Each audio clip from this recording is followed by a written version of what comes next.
Have y'all heard of Dolly Ostrich? She had an affair with a man for 10 years and kept him in her attic for the whole decade. This is Dolly and her husband. He owned apron factories. It was very successful, very rich. But Miss Dolly had a wandering eye, and it was also said that Fred could not satisfy her in bed, so she went elsewhere. Dolly knew they had a set repairman for sewing machines at the factories, so one day she decided to tell her husband, "Hey, I need my sewing machine fixed." Enter Otto, who was 17 at the time. Dolly was 33. Came over to fix the sewing machine, but Dolly was only said to be in a robe and stockings. Dolly convinced Otto to move into her house, into the attic, quit his job, and leave everything behind. When her husband went to work, Otto would come downstairs, help her with household chores since she was a housewife. They would have a lot of adult interactions and make bathtub gin.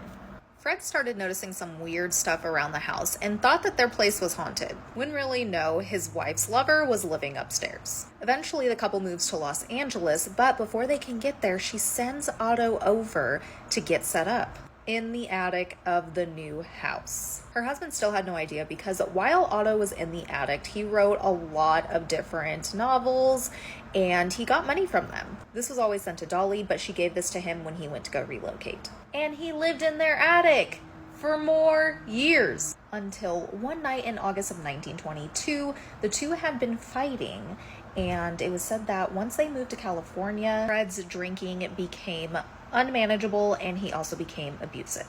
Debated on what exactly happened, but long story short, Otto shot and killed Fred. And for a while they were able to get away with this because after he was dead, they put Dolly in the closet and locked it from the outside and said that it was a burglary. Police thought this was weird, but they never could prove anything, so they let her go. Years later, she found a new boo after moving into a new house and had Otto still living in the attic. This was actually her lawyer when she originally got in trouble when it came to her husband's murder.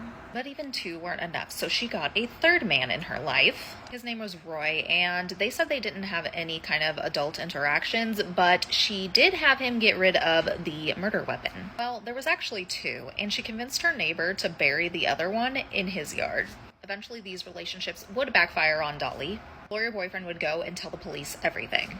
During all of this, Otto had left the country and came back, but neither of them were sent to prison because the statute of limitations had ran out.